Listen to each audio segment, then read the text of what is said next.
pouco, para comentar a imprensa de hoje, está connosco o Arlindo Oliveira, é o Presidente do Instituto Superior Técnico, foi eleito no final do ano passado, princípio deste ano, se eu não estou enganado. Muito bom dia, obrigado por ter vindo.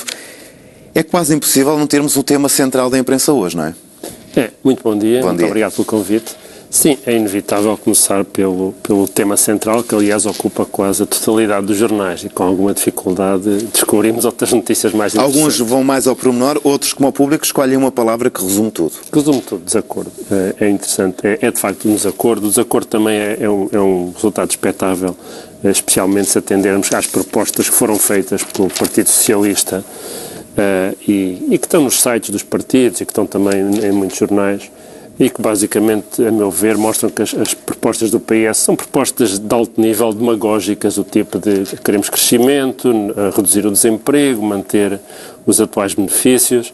Por outro lado, as propostas do PSD também são altamente tecnicistas e basicamente vamos fazer tudo o que diga a Troika e o acordo tem de ser isto. E não era difícil de facto antecipar que se chegássemos a um desacordo quando os partidos têm posições tão opostas e nenhuma delas realmente é a solução para o país. Até porque o PS sempre disse que preferia eleições antecipadas. Exatamente, e portanto é difícil também perceber o que o PS tinha a ganhar aqui, e sabíamos também que a jogada do Presidente era uma jogada de alto risco, que pelos vistos se concretizou o elevado risco, não é? Como é que o público, por acaso, aqui traz cá em cima, na página 3, uma citação de Cavaco, na altura em que fez a declaração ao país no dia 10, que diz: se um governo responde perante a Assembleia da República, então não faz sentido qualquer governo de iniciativa presidencial. Se Cavaco sabia isto, pediu esta chamemos-lhe acordo a 3, para ser uma expressão mais simpática e não tão francesa, porque é que o Presidente da República devia ter, se calhar, a mesma previsão que todos nós, de que o acordo seria difícil? Porque é que acha que ele insistiu nesta... Bom, o acordo tinha uma vantagem óbvia, que era tirar o CDS da posição de pivô, e portanto o CDS tinha aqui uma posição de pivô talvez demasiado influente na opinião do Presidente, e de facto a vantagem do acordo a 3 diluía a influência do CDS. Essa seria uma possível vantagem do resultado. Por outro lado, se os partidos fossem um pouco mais razoáveis e menos demagógicos, até podia ser que o acordo tivesse de facto um efeito positivo. Embora, a meu ver, não tenha sido por força da oposição que o PS tem feito, que as políticas do governo não têm tido sucesso. O PS, se alguma coisa, até tem tido uma oposição bastante fraca e sem propostas realmente alternativas. Portanto, talvez esta tentativa seria trazer o PS um pouco mais para a política e deixar de estar, portanto, basicamente afastado a ver o que acontece, e também retirar o CDS, retirar a influência ao CDS. Não sei muito bem quais serão os próximos passos, uma vez que o Sr. Presidente já disse que o governo de iniciativa presidencial não está nas cartas. Ele, no entanto, deixou bem claro que tinha uma carta na manga. Vamos ver qual Ele utilizou a expressão "há outras soluções". Aliás, António Costa, ontem à saída da reunião do PS, recordou essa frase de Cavaco Silva, em que disse que haveria outras alternativas constitucionais se este acordo não resultasse. Mas este desacordo parece que está basicamente porque o PSD e o CDS-PP querem avançar com os cortes que já estão negociados com a Troika e o PS não os aceita. O público, na página 4 e 5, fala nesses cortes de despesa que criaram esta divergência de 2 mil milhões. Isto é muito dinheiro. Os 2 mil milhões são bastante dinheiro, mas acima de tudo eu penso também que é importante perceber que nem a posição do PS, que é não há mais cortes, é razoável, nem a posição do PSD, que temos de avançar com os cortes, é razoável. O que aconteceu desde o princípio deste governo foi que, em vez de terem sido tomadas medidas concretas e eficazes para reduzir o peso do Estado, reduzir os custos do Estado, se avançaram com cortes a direito e cegos, que é mais ou menos a proposta que o PSD mantém agora. Um caso interessante é o das pensões. É óbvio para qualquer pessoa que faça as contas que o atual regime de pensões é completamente insustentável face à demografia do país. Estamos cada vez mais velhos, não é? Estamos cada vez mais velhos, há cada vez menos nascimentos. Por outro lado, o corte cego das pensões, tal como tem sido feito agora, só tem tido um resultado, e no Instituto Superior Técnico vê-se muito isto: as pessoas reformam-se mesmo sem se quererem reformar, pela simples razão que têm medo de se reformarem para o ano vai ser pior. Porque agora, por exemplo, levam 80% e se calhar daqui a um ano variam 40%, não é? Exato, ou 70% ou 60%. Portanto, em vez de ter sido desenhado um sistema que estimulasse as pessoas a continuar a trabalhar e a produzir sabendo que a sua reforma teria sempre indexado ao que efetivamente descontaram, não foram revistos os sistemas, o incentivo neste momento está totalmente a favor das pessoas reformarem, o Estado continua a pagar praticamente o mesmo e a escola vai ficar, a escola e todas as instituições vão ficando cada vez mais enfraquecidas com a saída das pessoas. O caso das pensões é só um dos casos. Portanto, em vez de se pensarem em políticas e medidas concretas e bem pensadas que pusessem os incentivos na direção correta, fizeram-se cortes cegos por desconhecimento, por incompetência do Governo, em minha opinião, e, portanto, chegámos à situação que temos. Os 4,7 milhões, tal como estão, são mais uma dessas medidas cegas. E quase batemos com outro dos seus destaques, que está no suplemento Dinheiro Vivo do Diário de Notícias ao sábado, que fala nestas contas, nesta requalificação da função pública que estava à espera da negociação dos dois partidos. A reforma é necessária, é inevitável, muitas pessoas o dizem. Porquê é que é tão difícil de concretizar? É uma coisa muito trabalhosa, é preciso ter conhecimento. O Estado é uma organização muito grande. Temos de perceber que este governo, quando foi por funções, era profundamente inexperiente em termos de gestão e muito menos de gestão de grandes instituições. Havia muita urgência em realizar cortes na despesa e, portanto, em vez de se ter enverdado por um processo cuidadoso, criterioso, de redução onde tem de ser reduzido, optaram-se por cortes horizontais. Toda a gente apanhou com os cortes horizontais, incluindo, por exemplo, o ensino superior, que é uma área que já estava até demasiado barata e onde havia pouco investimento. E, portanto, a meu ver, essa tem sido a grande dificuldade e agora, 2 anos depois, o país está saturado e está praticamente, não há tempo, de facto. Portanto, estamos agora numa situação, a meu ver, extremamente difícil. O que foi feito não foi feito e agora não temos tempo para o fazer. Já que tocou no ensino superior, podemos passar para a sua área de atividade profissional e agora ainda por cima com responsabilidades na presidência do Instituto Superior Técnico. Já estava como vice-presidente, mas agora o cargo exige outras responsabilidades e, segundo me parece, um outro seu destaque tem a ver com os exames e com a educação que existe em Portugal. Todos os anos chegamos a esta altura e lá vem aqueles títulos a vermelho ou aquele alerta vermelho. Os resultados dos exames, a portuguesa ou a matemática, são o que são. Já no meu tempo de estudante, eram assim. Sabe, isto já é assim há muito tempo. Já passaram 20 e tal anos. Já era assim nos meus tempos. De facto, para dizer a verdade, a primeira vez que há referências a que os jovens de agora já não sabem tanto como antigamente e já não aprendem tanto como antigamente, é uma referência registrada da antiga Suméria. Portanto, bastante antes de Cristo. Portanto, isso qualquer geração diz que da qualquer geração que vem a seguir, diz isso. E eu penso que, de facto, o que acontece, em princípio, é que os professores estão mais velhos e, como tal, tendem a queixar-se da qualidade. Nós, por exemplo, no Instituto Superior Técnico temos excelentes alunos. É certo que não vêm com exatamente as mesmas competências que vinham há 20 ou há 30 anos, mas vêm com competências diferentes, umas delas melhores, outras piores. É possível que as competências, de facto, na área do português e da escrita sejam menores, muito tem a ver com razões tecnológicas, mas outras competências, em matemática e em física, não são nada inferiores àquelas que existiam quando eu entrei e, provavelmente, não são nada inferiores àquelas que existiam quando o técnico foi criado há 102 anos. E, portanto, eu acho que esta questão é uma falsa questão. Eu penso que, de facto, a posição do professor Nuno Crato relativamente à necessidade de exigência nos exames, de rigor nos exames, é uma posição com que todos estamos de acordo. Todos estamos de acordo com o rigor, não é? Ninguém está contra o rigor. Depois, Nuno Crato diz isso há anos, não é só agora que todos estamos de acordo com o rigor, todos nós estamos de acordo com o amor de mãe, é uma coisa positiva. Depois o que é difícil é concretizar exatamente o que é rigor, em que é que importa ser rigoroso e em que é que isso de facto tem um impacto positivo nas escolas. E, portanto, podemos ser rigorosos nos exames antes de avaliarmos corretamente os planos curriculares? Podemos. Os planos curriculares são de facto uma questão e importa ver como é que os planos curriculares se relacionam com os exames. Mas a verdade é que as questões mais profundas não têm a ver nem com os planos curriculares nem com os exames. Têm a ver com a qualificação e a motivação dos professores. Durante muitos anos foram para professores de ensino secundário, era digamos, uma carreira fácil, onde não havia outros empregos. E, portanto, há aqui questões de qualificação, de motivação. O que é que me quer dizer com isso? Explique lá melhor. Quer dizer que importa termos professores de ensino secundário que gostem de dar a matéria, que saibam as matérias e que tenham competências muito avançadas nas matérias de forma a estimular os alunos. Eu tive excelentes professores no ensino secundário que me influenciaram, e embora haja muitos no ensino secundário, mas a percentagem é muito menor agora do que era na altura em que as pessoas iam para professores de ensino secundário por vocação. E muitos agora não foram por vocação. Eu tive bons professores no ensino secundário, mas também tive professores, nomeadamente a matemática, que tinham tirado um curso de engenharia, mas como não conseguiam ser engenheiros, iam ser professores. É isso que está a dizer que tem que acabar? Mas esses provavelmente até eram bons professores de matemática, mas nós temos muitos professores que seguiram vias de ensino, que nunca tiveram, nem exerceram, nem tiveram preparados para exercer profissões e, portanto, sempre tiveram a perspectiva de ser professores do ensino secundário, tal como professores do ensino primário ou professores da escola do ensino pré-primário. E o que nós temos de ter é professores, especialmente nos últimos anos do ensino secundário, professores que motivem os alunos, pessoas que saibam ciência. Nós, no técnico, recebemos muitos professores, damos formação de professores do secundário, ensinamos técnicas laboratoriais, etc.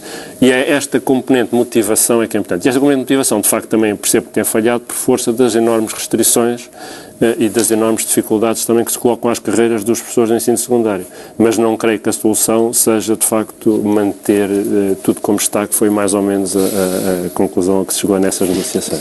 Porquê é que destaca a Universidade de Lisboa com esta entrevista de António Cruxerro, o novo reitor da Universidade de Lisboa, na página 18, se eu não estou enganado? Exato. Eu tenho pena que, de facto, esta notícia da criação da maior universidade do país, talvez o maior evento, o evento mais importante do ensino português dos últimos 100 anos, portanto, há 102 anos foi criado o Instituto Superior Técnico e numerosas universidades, incluindo muitas faculdades da Universidade de Lisboa, o ISEG, mas nos últimos 100 anos talvez este seja o evento mais importante do ensino, seguramente do ensino superior português.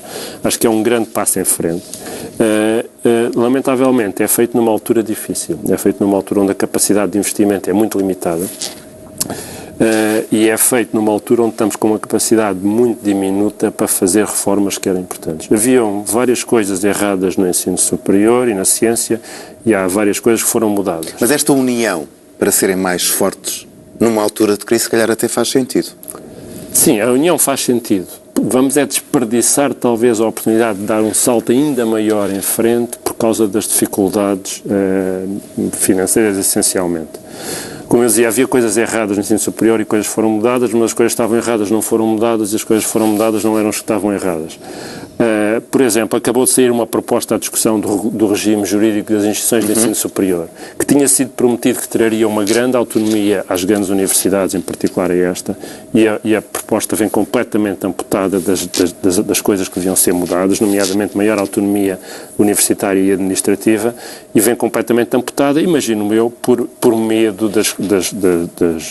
do impacto financeiro dessa maior autonomia administrativa. Isto é uma coisa gravíssima. Se viemos agora a aprovar um novo regime jurídico que não tenha isso que foi prometido, aliás, no protocolo que criou esta universidade, que antecipou a criação desta universidade, e agora não está lá. Isto é um daqueles casos típicos em que é prometida uma coisa e um ano depois, quando sai a legislação, não está lá. Por outro lado, na ciência... E o que fazer perante isso? O que fazer? O Governo vai ter de olhar para a proposta, vai ter de aceitar as propostas que vão ser feitas pelo CRUP, pelas universidades, pelas escolas, e espero que tenha o bom senso de alterar esta proposta. Esta proposta havia um conjunto de coisas que estavam lá prometidas, incluindo uma maior autonomia na forma como as universidades geram as suas compras, as universidades têm um orçamento autónomo, em grande parte constituído por receitas próprias. Não faz sentido aplicar a estas receitas próprias as mesmas regras que se aplicam ao orçamento do Estado. E é o que acontece agora e é o que continuará a acontecer se este regime jurídico... O que está a dizer é se as empresas tiverem uma gestão mais... as universidades mais empresarial poderão ser mais eficientes e poupar dinheiro até ao próprio Estado. Exatamente. Nós, neste momento, somos obrigados a comprar coisas mais caras do que poderíamos... Somos uma escola grande, não é? Compramos coisas mais caras, somos obrigados a seguir as regras do Estado. E, lamentavelmente, o Estado é muito ineficiente nesse processo de aquisições e de gestão de contratos. Esse é apenas um dos exemplos, há outros exemplos. Também é interessante, há aqui uma pergunta também neste artigo, no entanto, nunca houve tão bons resultados na ciência. É verdade, a ciência é uma das áreas onde tem havido uma indiscutível evolução nas últimas 2 décadas. E, no entanto, também estamos a observar, esta é uma das áreas que, estando bem, a meu ver, de saúde e recomenda-se, e, no entanto, estão a ser propostas alterações que, a meu ver, vão ser negativas. Em particular, estão a ser propostas alterações que vão desconjuntar o sistema de instituições de investigação, que neste momento foram criadas. Há instituições com massa crítica relativamente grandes. As propostas de financiamento estão a ser feitas, basicamente, fazem com que estas instituições tenham vantagem a se partir em instituições mais pequenas. É uma coisa que não faz qualquer sentido. Houve um grande esforço de décadas. Isso não é um caminho contrário. É um caminho completamente contrário ao que tem sido seguido. É um caminho contrário ao que a ciência e a tecnologia exigem. E ao que o mundo segue. E ao que o mundo segue. Portanto, é uma coisa que não faz qualquer sentido. Novamente, eu acho que é um caso de boas intenções, má implementação. Diga-me só uma coisa, já que eu há pouco também falei nisso, estamos numa altura em que se falou muito das vagas de acesso ao ensino superior e há uma série de universidades e de politécnicos que tiveram reduziram as vagas num número muito substancial. E a pergunta que me surgiu quando eu estava a ler um dos artigos tinha a ver com algumas universidades, com as vagas que têm para este ano, serão rentáveis? Não, muitas das universidades não serão sustentáveis. Elas rentáveis nunca são, porque as universidades não é mas sustentáveis. Rentabilizar, mas não são sustentáveis. Claramente, e isso é uma grande dificuldade, muitas das universidades do interior e muitos dos politécnicos não serão sustentáveis. A queda na demografia tem um impacto enorme. O sistema foi dimensionado numa altura onde se previa uma evolução demográfica completamente diferente, admitindo que se previa alguma coisa, e neste momento não são sustentáveis. Não existe uma solução fácil para esse problema. Provavelmente a criação de associações, consórcios que permitam formas mais eficientes de lecionar cursos mais especializados e relevantes para as áreas do interior é provavelmente a solução. Havia uma pessoa que dizia há uns tempos que acabou o ensino, antes haviam aquelas escolas, antes de 74, mais práticas, menos de ensino superior, em que as pessoas aprendiam uma profissão até o 12º ano e exerciam depois. Alguém dizia há uns tempos que os politécnicos podiam virar esse tipo de escolas, ou seja, mais próximas das necessidades do país e não de um canudo. Os politécnicos deviam ser esse tipo de escolas. Numa evolução errada há uns anos atrás, para dizer a verdade, já há bastantes anos atrás, entendeu-se que os politécnicos deviam ser uma espécie de universidades de segunda, por assim dizer. Foi um erro. Os politécnicos deviam, de facto, dar esse tipo de formação mais vocacionada, mais especializada. Não há nenhuma razão, por exemplo, para os politécnicos darem graus avançados, deviam ser, e a própria designação dos graus foi infeliz. Mas, enfim, há aqui várias questões. Mas, de facto, essa é, naturalmente, não só a direção que é boa para o país, mas é a direção que é boa para as próprias escolas, para os próprios politécnicos. Eu não queria acabar antes de lhe perguntar, até porque há aqui um outro destaque, e esta semana disse-me alguma coisa, que tem a ver com Carlos Chá, o ultramaratonista que correu aqueles 217 km em algumas alturas debaixo de 70 graus. Não são só 217 km, sabe que são 217 km entre o ponto mais baixo dos Estados Unidos e o ponto mais alto dos Estados Unidos, os 48 estados. Isto é umas centenas de metros abaixo do nível do mar e subir até um ponto que começou a menos 83, chegou a menos 100. Exatamente. E de subir, embora a prova acabe um bocadinho antes, mas eu penso que eles depois acabam por subir até ao cimo do Monte Whitney, que tem mais de 4.000 metros de altitude. Chegam à base, não chegam a ir lá ao topo do topo? Não, a corrida oficial para na base porque foi proibida, mas eu penso que eles depois continuam. Portanto, há uma história mais interessante. De qualquer forma, independentemente, é de facto uma demonstração da resistência humana. E eu penso que quando um português consegue correr a ultramaratona e vencer, eu acho que seguramente os portugueses vão de ultrapassar estas pequenas dificuldades que temos pela frente e que no long run, no longo prazo, não são uma coisa tão significativa. Se nós formos ver nos últimos 100 anos os países que mais vezes entraram em default, que mais vezes abriram falência, Portugal nem sequer está nos top 5, nos 5 de topo. Mas isso faz lembrar aqueles doentes que preferem ficar deprimidos a resolver o assunto. Diga-me só uma coisa, quando entrou para Presidente do Instituto Superior Técnico, traçou alguns objetivos em algumas entrevistas que deu. Manter a autonomia da instituição, resistir aos numerosos desafios orçamentais e burocráticos. Já falámos aqui um pouco sobre isso. Como é que encara este seu mandato, tendo em conta que este é o país onde vivemos? Eu acho que o técnico está, apesar de tudo, de boa saúde. A deficiência financeira é, de facto, muito apertada. Estamos a enfrentar a questão do envelhecimento por impossibilidade de renovarmos os quadros. Temos professores a reformarem-se contra a sua vontade, em última análise, que, a meu ver, é uma aberração. Mas o técnico está, mais do que nunca, a lecionar um ensino de grande qualidade internacional. Está com atuações na área da transferência de tecnologia, a meu ver, completamente inovadoras e inéditas a nível nacional. Criámos já dezenas de empresas e estamos a aumentar cada vez mais esse processo e penso que é uma das instituições de elite em Portugal, não a única, com certeza, mas é uma instituição de que me orgulho e que penso que está no bom caminho. Esperemos que consiga manter esses seus objetivos e concretizar tudo aquilo que deseja. Agradeço-lhe ter vindo a este jornal das 10 da SIC Notícias. Arlindo Oliveira, o Presidente do Instituto Superior Técnico.